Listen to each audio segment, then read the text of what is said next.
Got ourselves a batch of shinies, Commander. Welcome to Coordinated Fire, Episode 16, a Star Wars Shatterpoint podcast where there's probably some American out there counting the number of times we say A. How's it going, guys? It's Good, Titus. probably a few. We'll start off how we usually start it, with games played for the week. I don't know about you guys, but I have just been so deep in being excited about Shatterpoint with GTs happening every weekend. And It's great. It's a great time to be a Shatterpoint player. Yeah, I completely agree. Sure Kyle. is. There's so much and, happening. I was listening to our friends in Zion's there, and they were going over kind of like they do like their events previews thing, and the next couple of months is only ramping up. It's going to be a great end of the year for this game, and I'm super excited to see where we end up and going into the new year with some new releases as well too, because we know we're pretty much done right for the year, unless AMG pulls a surprise on us. But yeah, it's a good time to be a Shatterpoint player. And I will say, if anyone listening hasn't checked out that latest Zion's episode, do that. Kenny and Sam's recap of Sam's run at Nova and just kind of the current meta was a really great episode. Haven't had a chance yet, so I'm looking forward to it. Sam drops just straight knowledge bombs the entire time. The dude's just, I don't know. If I could just get an ounce of that, it'd be nice. But Titus, you were mentioning games played. Yeah, I figured we'll do the usual thing. Sean, what'd you get up to this week? Well, I did something I actually haven't done in a little while, and I did a demo game with a new community member, Jeremy, who has just, not recently, but he has gone quite deep into the game. He's bought almost everything, which is crazy to me. To me, he's very excited. He wants to try different things. So yeah, we did a very light beginner game. Only got through 2 struggles because again, we're talking through things, we're discussing rules and kind of getting him set up that way. So Jeremy played Mandalorian. So he was with Ahsoka, Jedi No More, in the armor with both he was Paz and Gar. With coverts and the Super Mandos was his list. I wanted him to play just core box with Krees and coverts, but he's like, no, I'm going to do it. And I said, you know what? That's great. Play it your way, buddy. Play what's fun. And it's still a good list. Yeah, it's good. Absolutely. And I played just classic Separatists. I played General Grievous with Kraken, the B2s, Dooku with Savage Opress, and the B1. It was fun. It also reminded me how badly just like classic Separatists need help. They need help so bad. I think Dooku's still fantastic. He sits on a point. He's very hard to move. Grievous kind of let me down a little bit here. That's just dice. That's just Grievous being Grievous sometimes. But yeah, going back to just kind of a classic Separatist list was a lot of fun. Jeremy actually took the first struggle here on some very, very nice attacks from the Armorer, a couple great shots from Gar Saxon as well too, and then we weren't able to finish the second struggle, but we just called it there. So we're actually going to play next week as well. Nice. We're going to try and have a more kind of like a setup game that we're going to try and finish. We're actually going to do Mission Critical. That's something he wants to do as well, so he can understand the time restraints, because we're trying to get this guy prepped to start coming to Critical Hit with us here soon. Yeah, I have to say, like, I was seated next to you guys, and the enthusiasm there was infectious. I've never seen someone jump into a game so enthusiastically. Like, great super great guy. Yeah, if you guys remember, he actually came out to one of the Critical Hit events just to kind of like come out and talk to us and meet us, which I think was also great as well too. Yeah, super great guy, and I think he's going to be a good community member, and sharp too. Like, he's played a lot of board games in his history, and I said, like, your board game knowledge here is helping out quite a lot, and he's over to MCP as well, so hopefully we don't lose him too much to that, but we'll see how it goes. I just mentioned being beside it, but it was really great to just hear the conversation, because it's been a long time since we were new to this game. And you guys have known me long enough to know that I just like playing new games. I will just pick something up, learn it, play it a couple times, and, not all of them stick. But like that high, I want to say, of just learning a new game and just that excitement to just, well, how do these mechanics work and how does this play on a table is just, it's really cool to be around. It's really cool to see. And an injection of a new player is always something to be excited about. Yeah, he messaged me the next morning, just thanked me, said, hey man, like, I know we only did 2 struggles, but I'm super hyped. And he started sending me more lists. He's like, okay, let's play next Thursday. And yeah, I think I agree with that. The discovery phase is always fun. It's always fun. Awesome. Titus, what are you playing? What were you playing? So on Thursday, I played against Josh, and I've been on about a week-long experiment with putting Veers on the table consistently. And like mostly it was just kind of experimenting by myself or getting a random game in online. But I was excited to get him actually on a table.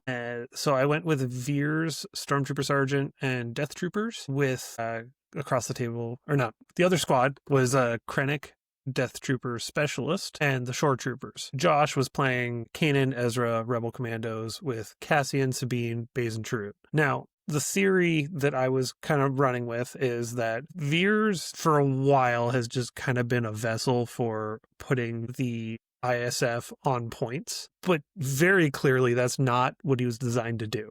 The idea was, from what I can gather, is you're supposed to reserve a stormtrooper of some kind and put them forward as another form of forward deployment. And I wanted to try it out how he was kind of intended with the new Krennic stormtroopers, because the new Krennic stormtroopers are actually statted to be competitively viable. And the one that stuck with me was the Shore Troopers, because they have that protection and steadfast when they're on a point. So if you get them ahead early, they're not necessarily going to die the way some other things do when you rush them up, especially because when a stormtrooper is in reserve, Veers gives them an extra defense die, just universally. Plus, Veers and Krennic, if they're the ones to move them forward, give them a hunker token. So a hunkered Shore Trooper with already having an extra defense die is a slog to try to get through, because 8 hit points, protection steadfast, and like just a bucket of defense dice. It's a strong opener. And then obviously from there you're kind of fighting against the slow spiral that is Veers just having bad activation. And like it seemed fun. I actually really liked it into specifically the Kanan Cassian list, because it does a lot of conditions, which is largely thanks to the secondaries. And Krennic, it has bonus attacks from Krennic on the wounds, but it also has a lot of ways to wound them that don't trigger Kanan. I think I ended up with 7 wounds on Josh by the end of the game, and only one of them triggered Kanan, because I got, I think, 3 wounds from Veers. I got 1 wound from the Stormtrooper Sergeant doing Imperial Firepower, and then 2 wounds from Death Trooper Specialist giving conditions and whatnot. So like it was able to effectively wound through the list without causing a lot of problems. I still ended up losing Struggle 3, but I felt in the game the whole time, and being able to kind of put him on the back foot force-wise was very satisfying after the slog that is always, I can't wound anything into this revenge list. With Veers, I was able to just go, no, my units are tough enough to take a couple shots from Kanan, and I'm also able to just ignore Kanan a lot of the time. Were there any standout units here, Titus, that kind of like were the backbone, or like you said, Veers didn't have very good activations, but were there any particular units that kind of lifted things up a bit? Like I see you have Death Trooper Specialist, who's not very, he's not played much. Yeah, I know you Death like Trooper him though. Specialist, I really thought was the all-star of the list. Does have the problem where his damage caps out at 7, so that is a major knock against him. But in terms of spreading conditions around, it's one of the best I've seen, because you get to put a condition on someone through his tactic. You get to move either himself or one of your supports, and they do the mutual expose thing that Armorer has. So like you get two different abilities where you just assign a condition to someone, no attacks required. Then on the tree, there's another strain on one side, and I think a disarm if you go the other way. So I think you're right, yeah. Yeah, it's just a lot of conditions being spread around. And honestly, because you're able to do that expose on command, DTS was getting full tree almost every attack. which 7 damage, I know I just said it's a downside, but it's also like very good if you're trying not to wound something but maximize your attack, because a lot of things are 8 hit points. So you basically tee them up for the Stormtrooper Sergeant or a later activation of Death Trooper or Specialist to kill them. You're setting them up for Veers to bomb them later. And like, especially with, I know I said Veers as bad activations and I still stand by that, but that bomb is very important against these kinds of lists. And there's also like the interesting thing where if you do a lot of damage to one of the supports, in this case it was Baze and Trute, you can just bomb the point they're on, and even if they don't have the condition on them, they're gonna leave the point, and then you can just pick it up next activation really easy, or they have to dedicate a body to go back there. Either way, they're kind of, you're getting a benefit from it even if you didn't kill anything. You just have to be very careful not to give your opponent dashes that, steal them a point on the end of your turn. That's always, the big downside. Yeah, I think this list is super cool. If anything was going to hook me into Empire, it would have been Stormtrooper synergies. And yeah. I think at a high level, they haven't quite panned out where we would have hoped. I don't think I would take it to a GT. But like watching bits and pieces of this game, it was better than I would have expected. Same. That's why I was shocked. Like, I went on Discord afterward and I'm like, you guys were all lying to me. You said this list was terrible. And it's nothing creative. It's literally just the Krennic box with Veers and the Stormtrooper Sergeant. But it felt good. I would say solidly, a C or B tier list. Probably not B, but it's playable. I could see you taking fun. this to locals at this point. Oh, absolutely. I would have a blast with it if there wasn't a GT coming up that I have to prep for. I also got a game in on Thursday, and this was a really fun list. So this is one, it's on my docket to consider for the GT. Short answer, it's how do we leverage 7 Scorch in the larger breadth of Republic. So what I had was Kenobi with Pawns and 7 Scorch with Mace, Rex, and the 501st. I was playing as Brandon, who was playing Riff and Mando. And before I get into my list, I was really impressed with Riff Mando. He was playing Riff, Django, Weakways, and with Mando, Bosk, and Baze and Trute. Yes. So just incredible scoundrel supports, triggering Riff. This list surprised me, and we've seen similar style lists popping up a few different places. And we've been discussing lately how much strong supports can just make or break a list, right? It typically is really strong supports that push a list into that top competitive play, and both the Weakway Pirates and especially Baze and Trute are just absolutely incredible. And the amount of movement that adds to Riff. I think Brandon's going back a bit to the drawing board on the secondaries. I don't think he was super happy with Bosk or Django. From my perspective, Django did a lot, just being able to just pull Kenobi or Mace just off of a point. But definitely is a bit of a force hog when he can't push that wound himself. But from my side, this was at the very least the best opening I've had for Republic in any list I've played. With Pawns being able to forward deploy 7 Scorch, this is a unit with protection and steadfast that you can just guarantee gets to midline opening activation, semi-guarantees. So the only two that can't get them there are Kenobi, who will always be reserved on first flip anyway, and the 501st. If I pull the 501st, I'm still getting 2 models on the midline that'll be hunkered on points. So I'm good. But the rest of the 5 cards in the deck will put one, if not both, 7 Scorch onto the midline, which is just an incredible opening on shifting. Combining their innate protection and steadfast with Mace's bubble protection and steadfast combined with hunkers, this is a super defensive list. Gross. Adding in the extra attack from either Rex with I'm Almost First Kid or a 7 Scorch with Rule 17 in a list with practically unlimited force. I say practically because I did push the boundaries of that in this game, but 2 struggles, a deck and a half. I think I made 5 or 6 extra 5-die attacks combined with Rule 17 or or Rex, and both of those attacks doing some very reliable shoves. It added a cool control piece. 7 Scorch were basically able to end up where I needed them, which definitely helped flip some points. Brandon and I had a really long struggle one. He definitely stayed in this game despite an early lead I had. He was able to flip back and start doing some real damage. Incredible game.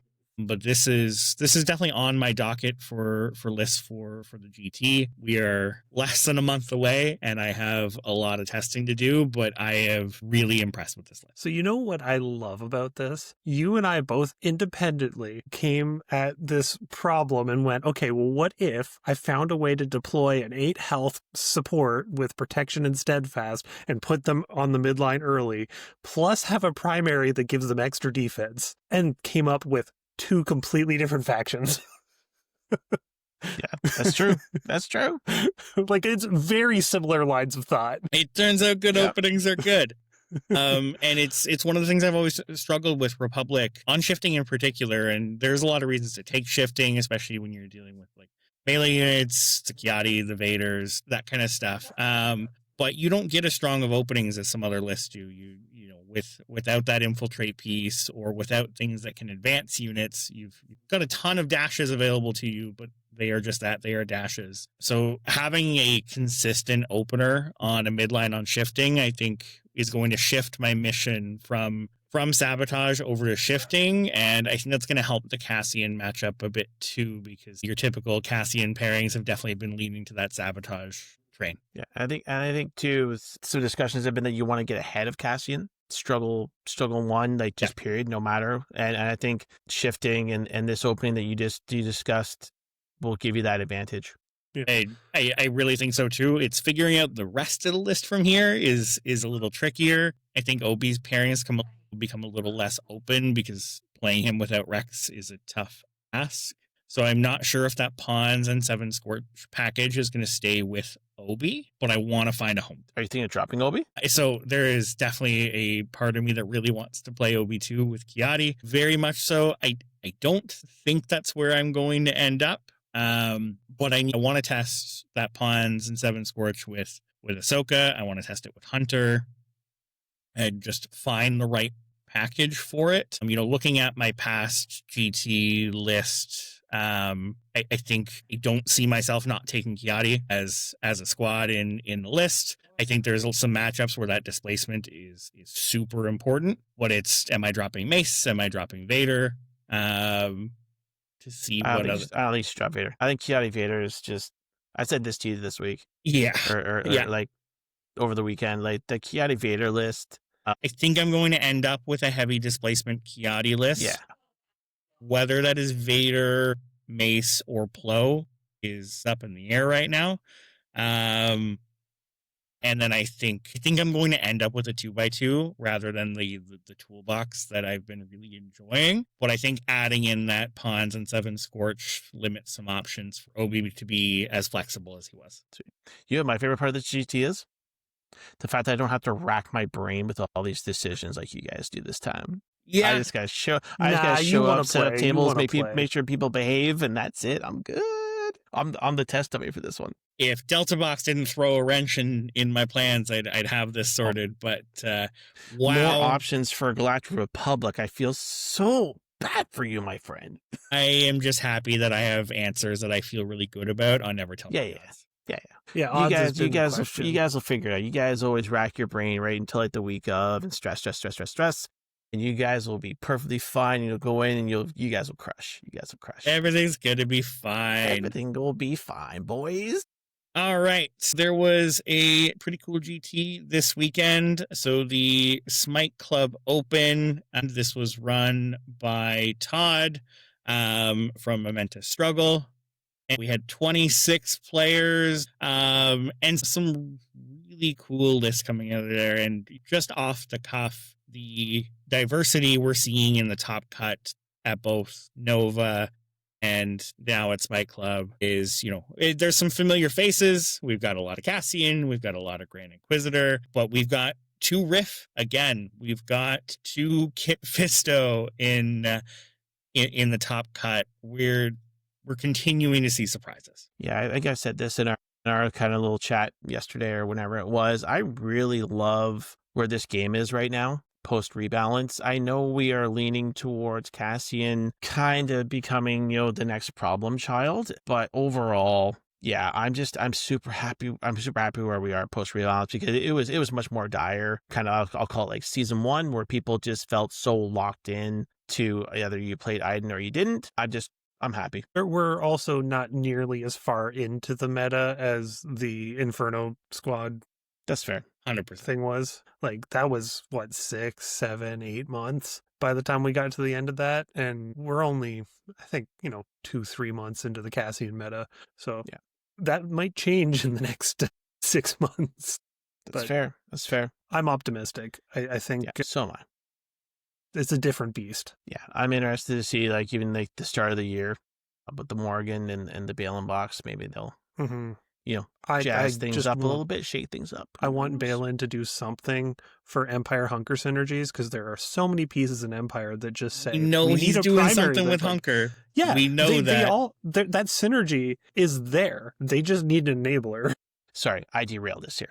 Let's carry on. No, all good. The list that stood out for me was played by Brady in the finals. Brady ended up coming second at the event. Cassian's not new to anyone here, but I think we've generally been sleeping on Ewoks in general. But this Freedom Fighter Leia, 3PO, and Rebel Commandos list, along with Cassian, Callus, and Basin Church, is just... Callus getting an extra tag across the board is probably really good. And just Ewoks are something that I just haven't gotten on the table yet. I haven't even built or painted them, but this is having one of the last access to Coordinated Fire Expose, I think is great.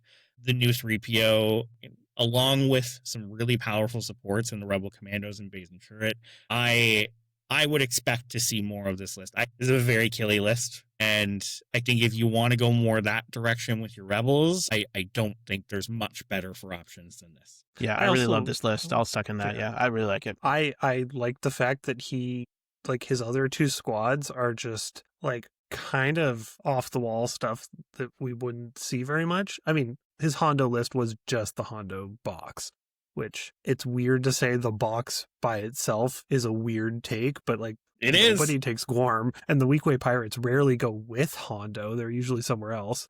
Brady played Hondo twice, and I'm always happy to see Hondo on a table in an event, but played Cassie and Leia for the majority of the event.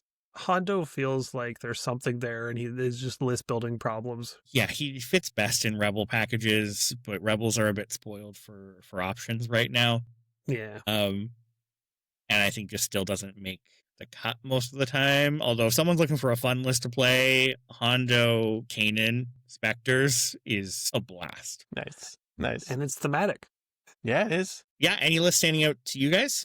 I just love the fact that Lamb Chop was the undefeated player in Swiss and ran Kit Fisto through the whole thing. Yeah, Kit Kiati, Kit Obi, Kit Delta. Yep. Through the event and had a great run. Yeah, and the anchor squad was Kit Fisto, Shock T, and 501st. So kind of an eclectic mix, but it worked out for him. And they're all just individually strong units. I mean, the 501st, they're good for a 3-point, and then just Shock T, we all know how well Shock T does. But Kit Fisto hasn't seen a ton of regular play. There's a few dedicated people to that primary, but by and large, he doesn't see much play. So seeing it go top in the Swiss is real nice. Yeah, I think, and maybe we do see a little more Kit, and I think just off the benefit that he's not spending much himself. Mm-hmm. And leaving a lot of he's probably going to use force speed at least first turn. But if you're relying on supporting fire dash for mobility, we see that on the ARF troopers, we see that in the death troopers in Empire. But that becomes difficult to spend a force on once those units go down, and the likelihood of Kit going down is pretty low. Oh yeah, he's a great point holder, so I actually really like him for Never Tell Me the Odds, because he's got Steadfast, he's got 10 hit points, and if you're in Shicho, which you need for Steadfast, but if you're in Shicho, you start with 2 blocks on defense before you roll the dice, because you're getting that free expertise, and his expertise is 2 blocks to start. If you roll a single extra expertise, or you need 2 more expertise. But if you roll 2 expertise, you're getting a jump in there too. Yep. So not only are you getting a ton of blocks, he's a bit sticky. And did you know that 2 crits and a hit on 2 expertise is really good? Yeah. Like he's phenomenal. He's just got a great package. Yeah, I don't see flipping him to the other side very often. He doesn't benefit his team a whole lot. So I see why he doesn't get played a lot more, because we're in a very synergy rich meta right now. But I think it's very unlikely you could do better for having one of those just primaries that can just go and do something on their own. Yeah, I know I have overlooked Kit since he came out.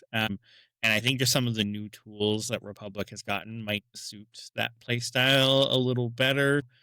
I'm definitely down to revisit. Probably not enough time between now and the GT for me to be comfortable with making a switch, but it is definitely something I want to. Yeah, I think he's good.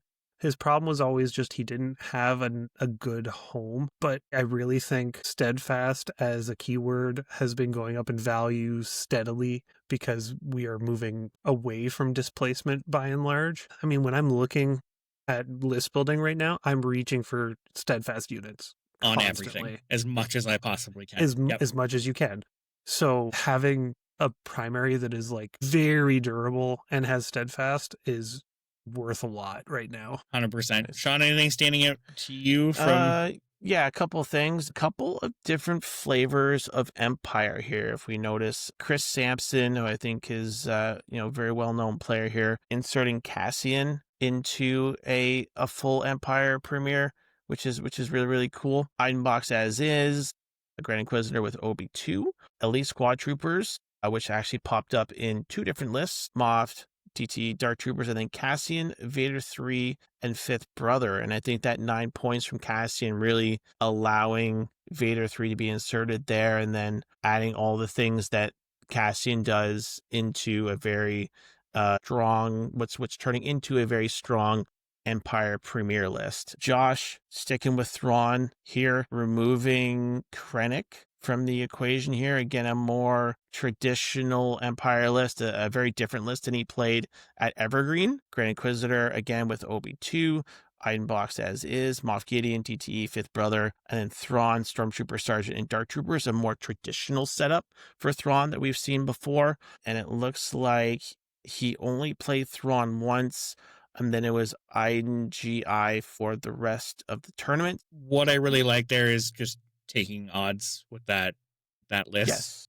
And I think odds right now just solves a couple problems. I don't think it's Cassian's favorite place to be. A lot of the Cassian lists we're seeing, like, yes, you have Rebel Commandos, so you've got an okay start, but a lot of the Cassian lists we're seeing don't have a ton of out-of-activation movement outside of the Revenge. And with the objectives spread out, the Revenge can't always just flip a couple points like it can on a Sabotage. So I think if you're not running Majorly Republic or Cassian something, if you can make odds work, I think it does put you in a... Yeah, and again, I think this, except for this, continues to be a great list. The pairing of Moff Gideon and Admiral Thrawn on odds without having an infiltrate unit.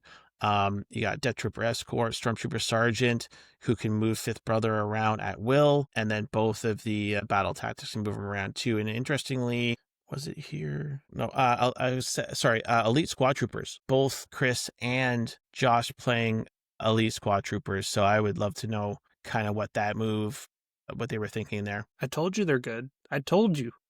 Yeah. People, Empire players are experimenting with them more. Maybe I need to get them on the table too as well. They're just hard to fit in a list because you basically have to put them with Grand Inquisitor, period. Because, like, what else are you going to do? Put them with Krennic, who wants Stormtroopers? Put them with CT, who shouldn't ever be on the table in a GT? Like, you're putting them with Grand Inquisitor, who wants Inquisitors. So you have to then pay attention to what's on the other list, and it's a pain in the butt. Yeah, which is interesting to me because, like, in Chris's list, and I think in Josh's list as well too here, 1 sec, sorry. Yeah, you're removing Fifth Brother from Grand Inquisitor, so you're losing the Exposed and Feeble. I don't know how I feel about that. I find it doesn't come up very much. to be perfectly honest. Like Okay. it's hard to get that range 4 bubble on a single body to really do a lot. It comes I up guess. occasionally. It's nice, but you don't build the Yeah. list for it. Yeah, and I guess if you're doing kind of the old, bomb fifth brother to your opponent's back objective move, then you're never going to be within 4 anyway, so it's never going to be relevant. Yeah. And speaking of the Inquisitors, going back to Chris Sampson's Cassian squad, holy crap, is that the epitome of, I want tough bodies with protection and steadfast. Yep. Like Darth Vader and fifth brother in one squad. Like that's a tough squad. I don't want to fight that. Yeah. Oh, by the way, when you actually chew through them and wound them, Cassian's going to do his thing. Exactly. Thank you very much. Like, it's that's a such a nightmare. feel bad. Yeah. Yeah, and maybe the ESTs, the idea here is to condition clear. Yeah. And I mean, he went, he had a good run with it with the Grand Inquisitor across from Iden, which is a tried and true pairing, but the EST's there. It's one of the few places where you don't need the Stormtrooper synergy, so you can afford to take them. And they do have a really good attack because they get a focus on their dash, and it's basically 2 elves with a free focus, which that's always the complaint with the 2 elves is they need to focus to have a good attack. You've got me curious. Like they're good. They just, it's a nightmare to fit them in a list. Cool. Awesome. Yeah, that was my main takeaways from the, again, I do love that Cassian Freedom Fire layout. That looks cool stuff. Awesome. Well, I talked to kind of about what my GT prep is looking like in our games played. I don't think I have anything from my side to add. Titus, do you? So yeah, it's my current GT prep is basically I have my Ahsoka mace list that I want to make only minor adjustments to. I'm fairly good with that list. I'm comfortable with it. That's what I want to play with. The questions that I'm looking to answer right now are, what did I do on odds? What do I do against Republic? Because I don't particularly like the mirror match. I've had some bad experiences with it. So I'm kind of looking for how do I hedge in that direction? And then what do I do on against Cassian Kanan? I have, I think, an answer to the first 2. I have no idea what to do about Cassian Kanan. I do find it's probably my least pressing concern because I've had decent luck against them, but I also just don't know what the answer is, how to go against them. So to that end, what I'm experimenting with right now is for Republic, Vader 1 with, right now I'm looking at Rex and Padawans. I know you like Barriss, Kyle, but I find with what I'm pairing him with, I don't have enough movement because I like him with the Ahsoka pairing. Because Ahsoka and Nadar both hit like absolute trucks when they get the extra dice. But if I go Barriss, the only thing that is giving my list mobility is Nadar. And I really want a second unit that does that. Rex both can do that. He can also shove very reliably, and he has 2 heals on his tree, and it has really good melee to begin with. So to me, he fits in with Vader really well. I always have Kiadi with that pairing, so I'm getting the Kiadi dashes, which you get. He heals there, and you get the movement. So different approaches. I think the secondary needs to change. I really like Barriss, and it makes me sad to drop her, but such is life. The odds squad I'm looking at was actually a mixture of stuff we've talked about already, because I was looking at Kit Fisto with Pawns and Seven Scorch. Now that you've mentioned, though, putting them with Ahsoka, I want to try that, because that sounds like a good place for them. The times that I have played it, which is very few, but everything seems to die fairly quickly, and I would like to have that revenge trigger with them. But Seven Scorch, I think, really want to be across from Mace because of the Force. I will second that. Titus, I think if you can get proficient with Jedi No More in your list, I think you're going to surprise a lot of people. I don't think I have a problem with Jedi No More right now. I've played a ton of games with her. It's changing her squad. I'm just saying, like practicing, like you're already proficient, maybe more, just sharpen that up to the best you can. And I think you're going to catch a lot of people by surprise. I do really like Kit Fisto on the odds. The map setup, though, because like I said earlier, steadfast with a really, really tough primary is a tall ask for a lot of things. And so people end up trying to body you instead, and you're tying up more resources, which on odds is really hard to do. We'll see. I haven't gotten a lot of experience with it so far. I want to keep jamming some games and keep working on it. Sweet. All right. That's going to bring us to our primary of the week, which we're talking about a big one, a very flexible piece that we see a ton of and have continued to see a ton of is the Mandalorian. Mr. Din Djarin. Yeah. And his small green child. And his small green shot. So kicking it off, Mandalorian brings 8 squad points, fits into both of the back half eras, so both the Rebellion era and the other one that's at New the Republic? end. New Republic. Thank you, Titus. I don't think that's what it's called, but it's the New Republic. Whatever that era is. And bringing 3 force points. We know this game. So coming in with 11 health and 3 durability. Overall, Mando's an incredibly tough unit. And there's a few reasons for that, but if you're looking for something that's just going to go the distance, stay alive, and hold a point, he is one of my favorite primaries to do that. Kicking it off, we have a clan of 2. This costs 1 force. Each character in this unit may dash. Then, if all ally units within 2 are Bounty Hunter, Mandalorian, or Scoundrel, 1 character in this unit may immediately make a 5-dice attack, or may choose an enemy character within 3 and push it away 2. I can't think of another ability that is this flexible. Being able to say I can either do a 5-dice attack or displace something as a 1 force ability is incredible. I don't think there's many times where those tag requirements really get in the way. I know there's been sometimes you've been put in a list that don't all, like the whole list doesn't have those tags, but I think it's pretty easy to avoid. But this comes into where Mando, I think, really shines, and it is those tag synergies, right? Coming in with Bounty Hunter, Mandalorian, Mercenary, and Scoundrel. I think Mando is consistently a piece that you want in a Bounty Hunter list, in a Mandalorian list, or a Scoundrel list, and it's just one of the best primaries you can take for all 3 of those tags. So one thing I love about this ability is the random potential to just go, oopsies, I headshot them, 5 damage on expertise, like on You've a 5-dice attack. Kyle. It's hilarious. I have, and we'll get to that with a tree because Mando's sniper when it goes off can be a bit of a doozy. But like especially when it's on the 5-dice attack, it's just like, oh, that's not what I was going for, but I guess you're dead. I'll take it. This ability is just so flexible. Mando's got a pretty reliable shove on both sides. It's on 1 on Bring You In Warm, and it's on 2 on Bring You In Cold. Bring You In Cold is what you're going to be using this on when making a ranged attack most of the time.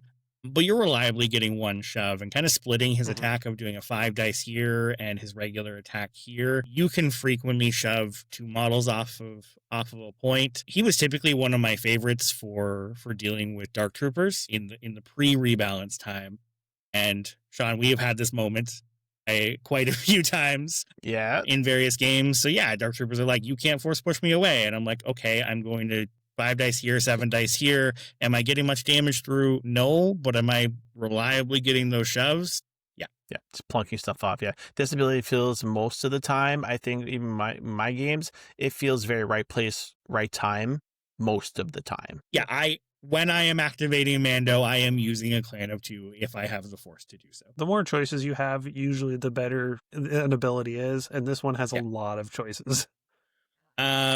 On to a more situational ability, Fearless and Inventive, which is 1 force. When a character in this unit makes a melee attack as part of a combat action, before dice are rolled, it can use this ability. Add 2 dice to the attack roll for each enemy character other than the target that is not wounded and is engaged with 1 or more characters in this unit. Now, do I use this often? No. This is a blank ability on his card 95% of the time. I've never used it. I'm really annoyed with it, because I recently listened to the Rogue Support episode where they did flavor tiering, and it's really bugging me now that they just copy and pasted the name from Boosh when there was so many good quotes from the show they could have used. Yeah. Right? It's just like, really? Like, he has so many lines. I have definitely had scenarios where Mando ends up in the middle of a packed point, and is able to throw, a 10 plus dice attack off of this ability. But I want to say that's happened twice, and I've played Mando a lot. So not something that comes up super often. I think when it's relevant, you will absolutely know it's relevant. It's nice to have. Not going to use it often. Next, we have a reactive, which costs no force until Mando is wounded, and do the magic hand thing, which is just a flavorful version of deflect. So I will say that I remember I have deflect on my Jedi all the time. The amount of times I have forgotten that Mando has deflect is a whole lot. He doesn't Almost have a all the time. lightsaber. Why would he Hey, deflect? do the magic hand thing. And Titus, you and I have discussed this quite a few times, but deflect as an ability is something that's really grown on me. I didn't find it a particularly effective piece in the early days when we had a lot of Jedi coming out with it. And as we have gotten a lot more heavy hitting ranged characters, being able to do a couple damage back is more and more impactful and just softens targets up. Just remember that it triggers strain because it happens after the conditions are applied. Killing yourself because you decided to deflect is always, it feels It bad. doesn't feel great. 2 damage to each. Yeah. And don't get me wrong, I've made that choice before when it doesn't kill me. I've made it against Anakin so that he doesn't get the kill on his second attack. That's always a fun one. Man.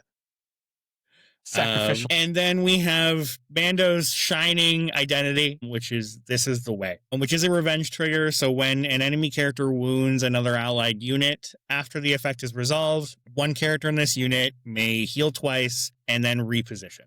This on its own is very good. We may have a newer revenge trigger that allows your entire list to do that, but the heal before that happens means he gets to always do this. Doesn't matter. You're pinned, you're strained, we're healing twice. We get to go on an adventure. This is a revenge trigger that will catch your opponent off guard. This makes Mando very mobile. Sitting Mando on your opponent's back point after a couple turns and a couple wounds can be really difficult to deal with. And then my favorite part of the ability, and one that I see opponents often forget, is the second half of this. So after he does his reposition, each other allied bounty hunter, Mandalorian, and scoundrel unit within 4 of Mando may remove one condition from itself and then may gain hunker. Now, there's not too much for hunker synergies where I think that's going to be super relevant in that case, but a couple hunkers around against a heavy ranged list can just be valuable. But it's that clearing of conditions, especially for scoundrel and bounty hunter lists. There is not much out of activation movement in Scoundrel or Bounty Hunter lists. So things like pins and strains can be very difficult to deal with when you have no way to clear them on other activations. You don't have ton of access to healing to remove them, and you can't just dash them to remove those pins. So you are very much a lot of solo activations and not a ton of synergy. But Mando running around every time something's wounded and being like, conditions in this bubble are gone. And I think it's really easy to look at, I want to put Mando on a point. But there are so many times where the better answer is I want to move Mando to the middle and clear off as many conditions from my list as I possibly can. I think, and that ability alone is why I continue to run Mando in Mandalorian lists. There's been a ton of conversation over time that, you can run Ahsoka, you can run Maul, and that allows you to run both Bo-Katan and Gar Saxon and opens up some era options for Mandos. But that clearing of conditions is why I personally think Mando is the best pairing for armor when it comes to Mandalorians, because conditioning up that list can be very, very effective. Mandos are relying on that mobility to be able to get to points and onto terrain, and slowing them down can... Yeah. And I'm only really excited about the hunker part of it if I'm putting him across from General Kenobi for some reason. And why would you do that? Sometimes the random hunker can help. Yeah, it can. It can. Absolutely. It's free. I get sad every time a hunker gets put on someone, and then immediately someone just walks up to them and goes, get rid of that.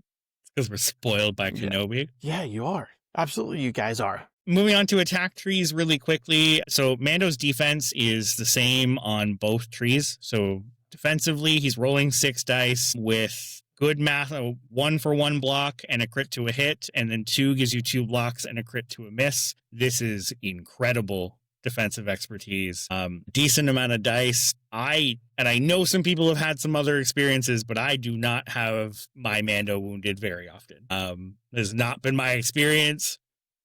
Other than that, his bring you in cold tree is his range side, where the highlight here is 2 expertise is getting 2 crits, which leads to, at the very least, a very reliable 3 damage and a shove. Rolling 7 dice here on bring you in warm, 7 dice in melee, and again, very reliably, 3 damage and a shove, maybe 2 shoves and 4 damage here. Mando does not get through his tree very often. So if you are looking and hoping for a spike in damage, it is exceptionally rare. 4 expertise on the bring you in cold side does just 5 flat out damage, and it is fun the couple times you hit that. Less fun if you were trying to get a shove. I will say say that. Interesting note about bring you in cold. I'm pretty sure that it technically caps out at the highest amount of damage of anyone in the game at 15. He never gets there. You have to go 6 down your tree and get 4 expertise. Yes. So you need to add 3 dice to his dice pool to even make it possible. Now, there is a couple different units out there that help Mando's offense in some really cool ways. IG-88, if you're going the bounty hunter route. Hondo can be a cool thing in getting some extra dice on him. But without some assistance, this is the thing that Mando's worst at. The worst at. Yeah. He is not reliably pumping out damage. He is reliably shoving. He's reliably plan of 2 to displace something. But that is what you were getting out of Mando's attack trees. Yeah. Have we mentioned the fact that his defense is just absurdly good? It's where I started, but okay, yeah. Never attacking a Mando ever. Yeah, what was the last game I played? I forget who's playing Mando, and I attacked into him a couple times. I'm just like, why do I do this? If you can expose him, he gets really sad.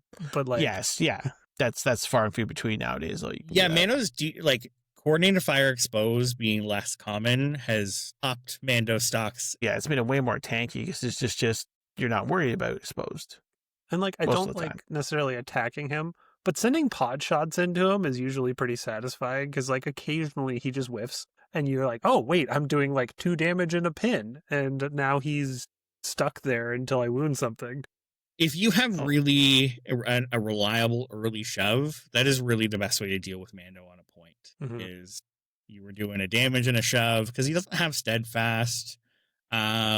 He's just relying on good defensive dice and good defensive expertise. Or be a Jedi and say yeet. Yes. Yeah, go away. Taking points is easy. Holding them, he's a little susceptible to being shoved. So from a box perspective, I think Mando is one of the most versatile primaries in this game. I don't think there's a place you can put him where he's going to be a bad call. I definitely think he's got some better places than others. On the flip side, this is not my favorite box. So inside the box, Mando is coming with Grief Karga and IG-11. I know all 3 of us were pretty hyped for this box when it came out.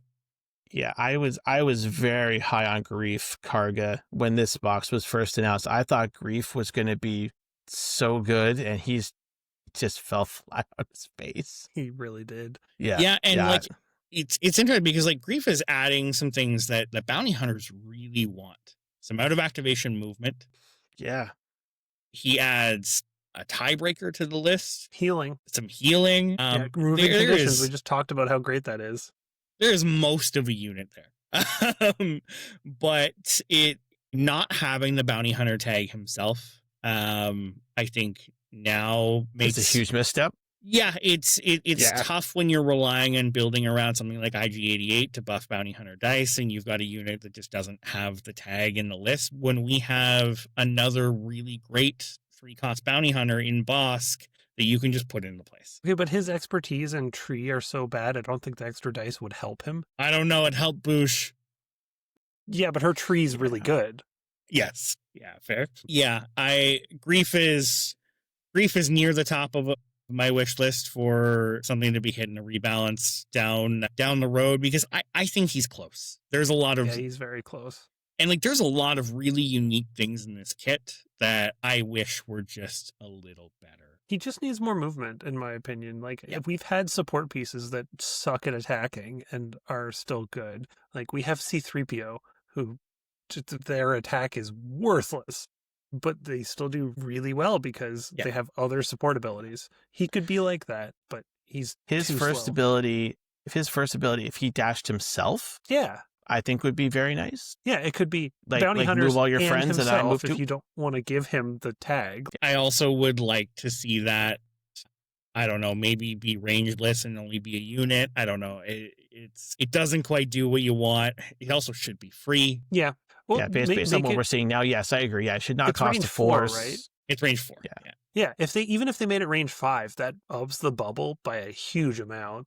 Range 5 and move every bounty hunter. Yeah, Yeah, and make it free. I think he's close. And then, yeah, both the expertise and attack trees just need some love and attention here. And then next is my boy IG-11, who I love. And So- Tell us all about him. IG-11's not bad. I will say that. I have played him a couple times. The only thing that's wrong with IG-11 is that he is a single body support. yeah, and I mean, I get that. He has to be in a very specific playstyle list. You are leveling the playing field by killing all the double bodies. That is how he gets his value. And then Yeah. occasionally he just blows up and ruins your opponent's plans and your plans. Both of you. I think a lot of the bounty hunters have really interesting kits in the grand scheme of the game. Each unit in this box comes with an ability we don't really see anywhere else in a unique style of it. And there is some really just fun Shatterpoint stuff here. I think as you build your collection, IG-11's frankly biggest sin is that he is in a spot where you can put Han and Chewie or Baze and Chirrut. I would take him over Han and Chewie in a heartbeat. Baze and I Chirrut, know though, you are would. amazing. Ooh, spicy take. That's not a spicy take. Everyone who knows me knows that. No, well, not for you, but I think the overall listenership would be like, huh? Yeah. Han and Chewie are really good. Yeah. Just throwing that out there. I don't buy it. Never have. But yeah, if you just ignored IG-11 here, go back and get him on the table. I think there's more here. Being able to attack twice with a good tree and good expertise, especially if you have IG-88 in the other list. And being able to gamble momentum for extra dice is great because sometimes you just don't end up having to pay anything. Unlike IG-88, he doesn't spend any force on it. So you just, for free, have 3 extra dice because, maybe if you miss, it'll punish you. Yeah, you're taking a gamble, but I do not think IG-11 is a bad unit by any means. No. I just think there's some really competitive things in that 5 cost slot. Yeah. And some really great options with Mando if you're upgrading the 3 cost secondary to a 4 and taking a 4 cost support here. And I mean, in all seriousness, with IG-11, the main thing that I think he is strong at is if you can give him extra attacks. Like, because he gets the extra dice on any attack, the more bonus attacks you can get in your list, the more he does. And it's a gimmick. It's 100% a gimmick. Like, I talk him up, but it is just, Titus it's a things. meme list. But it's fun. So that does a lot. One I'd say worth getting on the table, where Grief I think I'd be replacing in every time I look at this box. Poor Unless Grief. you really need disarms for some reason. But even then, it's like, eh.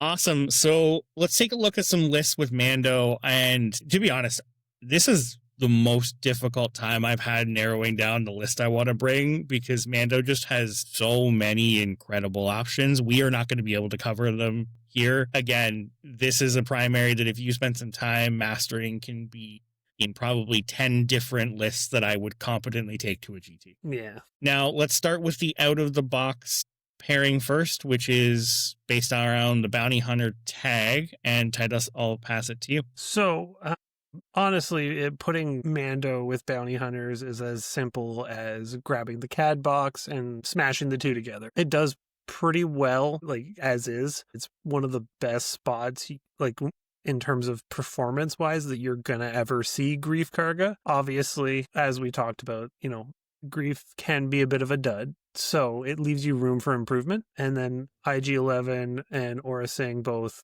are, like, they can perform well. but they're both 5 costs, so it leaves you a lot of space to make upgrades at a later date. Honestly, the Orasang, eventually you're probably going to drop for IG-88. That will make the list way better. And then the Mando box, you can start making modifications there as you need, but it is still very playable as just the boxes, because Mando goes and does his own thing. He's very flexible. He can do what you need except move the other units. Whereas Cad deals with any force problems you might have. He also gets to jump when other people are attacking, so it helps with the mobility there too. And then the rest of their boxes, Aura is just very fast and shoots twice.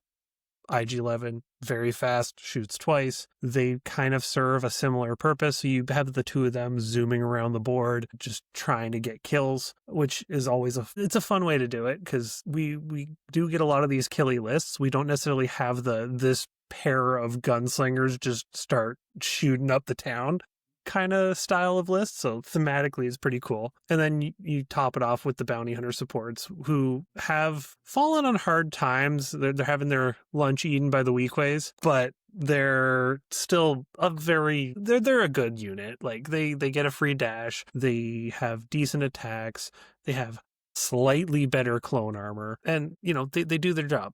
They come, they get paid, occasionally they take on another tag, but by and large, they're just there. Nothing to write home about. Honestly, would probably be my vote for the most generic unit in the game.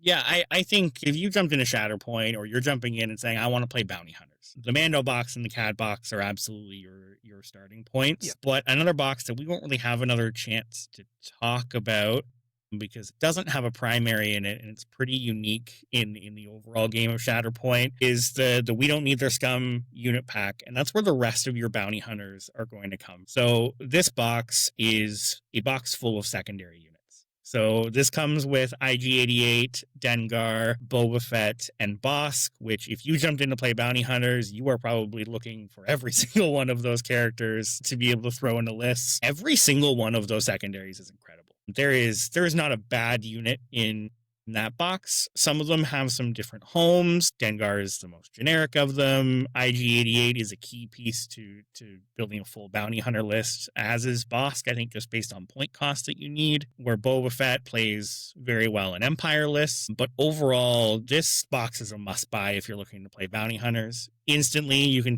take the list that you were just talking about, Titus, and you can just replace Orasang with IG-88 and replace Grief with Bosk, and you are on a pretty hard-hitting all bounty hunter list. Yeah, you can mix and match very well with that box too. And I will say, there is going to be at least one very sick person out there who is saying, but wait, there's one more bounty hunter secondary. So you want to look to the loot box for Boosh. This is propaganda. Yeah. Leia masquerading as a bounty hunter is still an option, not in this list, please. And depending on the tag to Shakti, that's another one we mentioned on the cast earlier here too. Because she's not a bounty hunter though. She can move them though. Yeah. Well, we're talking about bounty hunters and friends, I guess. Trying to complete the package here. Yeah, it's a cool spot. So that's Mando with bounty hunters. You buy 3 boxes and you have a ton of different options to play around with, and can evolve that into some more scoundrel synergies with some other stuff as well. I'd like to see one more bounty hunter support eventually. That would be nice. Yes. But other than that, I'd love to see the options we have are great. I'd love to see a Jabba's Palace box. But then all of them be supports. That'd be cool. That'd be very cool. If we're bounty huntering wish listing here, I want a bounty hunter Asajj. If it was bounty hunter wish listing, honestly wish that Boba and Bosk had text where they could be taken as supports or secondaries. That's that would have been the box to do it, because they're getting paid according to what they're contributing. Slot, right? Titus. AMG, take notes if you're listening. That's the coolest shit I've ever heard. All right. The professor's cooking. Option 1, you bought Mando and you're like, he's a bounty hunter and I want to play bounty hunters. Option number 2 is he's a Mandalorian and I want to play Mandalorians. It's in his name. And he is really, really great there. So starting off, I want to talk about two options. One is in my mind the obvious better one. But if you started with the core box and you just purchased the Mandalorian box, one thing to note is that Bo-Katan and Clan Kreese Mandalorians have had their eras updated so they can be played under Mando. Not obvious if you're just opening up the core box, but they have been errated to be able to be included there. So you can take Mando, Bo-Katan, Clan Kreese, and then alongside one of the core box primaries, both Maul and Ahsoka Jedi No More are great options, depending on kind of the direction you want to lean, where you can take Gar Saxon and the Super Commandos. And if I were to pick any list in the game that is your best entry point for learning Shatterpoint, it is probably right around there. I think this just teaches about synergies, teaches some really good base game mechanics, and would be my recommendation for basically anyone starting. Yeah, but that's why I was glad that Jeremy in our game on Thursday really took to my suggestion of, hey, start with Mandos. Put Mandos down the table for the first time. Now, of course, like I said, he's off to the races. He actually sent me during the cast an Empire list. He's like, oh, I'll play this next week. So he's off to the races. Let's go. Mandos is what, hooked him, and we talked about, like you said, again, on activation stuff and like all those different things. Now, armor, of course, you're kind of cheating the rules a little bit with no force, but that's an easy one, I think, for people to wrap their head around. Yeah. Whereas I think something like a Moff Gideon, like, oh, you have to pay extra, to reserve. I think that can be a little bit more difficult. So yeah, it's a good starting point. 100%. And then, if you loved Mando as a TV show, which I don't know anyone that didn't, pairing Mando with armor is just an absolutely incredible list. So that'd be ending up Mando, Bo-Katan with Clan Kreese, with armor, Paz Vizsla, and the Covert Mandalorians. So this requires the core box, the Mando box, and the armor box. But this is what I believe is the strongest Mando list. Again, there's a lot of discourse out there on Mando, Maul, Ahsoka, all as options. But this list provides every unit with the Mandalorian tag. There's a ton of movement here. You've got a revenge trigger in Mando. You have the armor saying your force costs never increase, which definitely helps in a 5 force list. If I were again advising someone to say, hey, go to your first GT and play Shatterpoint, this again would be my recommendation of where to start. This is easy access, easy to understand, competitive list. It's not winning events lately, but you will do well. You will have a good game. You're going to have a good day. You're going to have a good day with this list has actually become my baseline test list. If I'm theory crafting something weird and say, can this hang at an event? My test is, can this play into Mando? This is baseline good Shatterpoint. Everything in this list has a purpose. Everything does its job very well. This plays every mission well and is very forgiving when it comes to mistakes, both with the combination of armor and Mando's identities. Absolutely agree. Yep. Cool. Now, Sean, I know you're bringing something a little less obvious with Mando here. Yeah, so we're kind of leaning on that flexibility a little bit that Titus was mentioning, and our boy Mando is accepting Imperial credits in this list here today. So this is the Mandalorian with Death Trooper Escort, Dark Troopers, Grand Admiral Thrawn, Stormtrooper Sergeant with Death Troopers. I think this is a good list as a showdown, but also kind of my idea here was that this would be half of a premiere, also with Grand Inquisitor, Obi-2, Fifth Brother, and then item box as well too. So I think there's some flexibility here that you can play it as just a showdown or as half of a premiere list. So we're taking the traditional Thrawn Moff list here and removing Moff and inserting the Mandalorian, obviously, which I think, as we've discussed, has a lot of positives to it. Mandalorian with diceless displacement, a super, super defensive piece, which Empire can kind of be a little bit not so hot on. Like Moff is just clone armor, right? So you're eliminating basically a clone armor primary with an extremely defensive one. And if anybody has ever noticed on the turn their strategy against them a battle tactic, it actually reads for the advance or reposition Galactic Empire, Mercenary, or Bounty Hunter. which I think adds a ton of flexibility as well to also move Mandalorian around off of that battle tactic as well. There's too. not many things that can move Mando, and I like the things that can. Mhm. Yes, so this battle tactic. Now he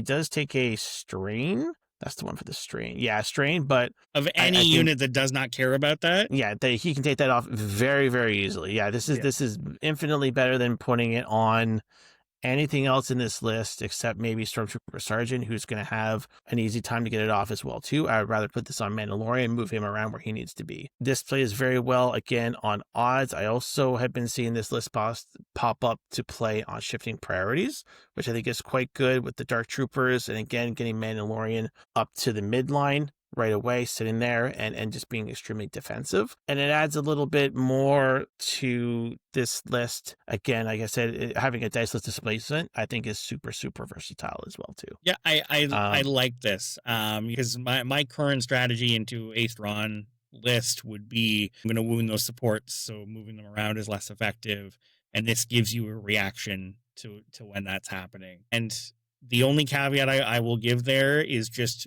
be careful because of the requirements on Planet 2. Make sure you're paying attention to your surroundings and where you are before you're just trying to push something off. Yes, can't have Empires around. Yes, Yeah. that is a good call out. Yeah, cannot have Empires around. Have to watch that. But I think this is really cool. And so I think this is viable. I think he's a really, Titus said earlier in the episode, a very versatile and flexible addition to Empire. Yeah, I will give a couple other shout outs for Mando and not go through any specific lists, but some other homes that Mando can have. We've seen quite a few since Mando's come out of him having a home in double revenge lists, whether that's Mando Kanan, Mando Princess Leia. Just having two primaries that have that reaction on a wound can be very oppressive for an opponent. And we've recently seen a lot of Mando being paired with Rift Tamsin and taking advantage of some scoundrel synergies. That list really likes those conditions being cleared and just gives a home where you can take Dengar with Steadfast, you can take Weakway Pirates with Steadfast, and you just get some really flexible options in those lists. But we kicked off this conversation with there's probably 10 other places I could put Mando. Because he truly is a very versatile primary that fits in a lot of different shells. Yeah, just saying. General Kenobi, Wrecker, Echo, and Tech. Both of them are scoundrels. They love hunkers. Do it. Give it a shot. Don't do it. It's bad. I've tried it. Of course, yeah. Titus has done it. No. I expected Mando to be a bit longer of a conversation, and that's definitely where that landed. But what a just fun primary to play. I was actually digging through, and outside of Kenobi, I've actually played Mando more than anybody else, and I don't think I realized that. I can say you've done a ton of reps, yeah. Yeah, both in Mandos, in Mando Leia for a while. He's really cool. He's super fun to play. He's very flexible. Took him to the top of Battle for Breath, right? When the armor first came out. Yep. Yeah. Awesome. Well, that's Mando. Super fun primary. Anything else you guys want to add? Sean, plugging events.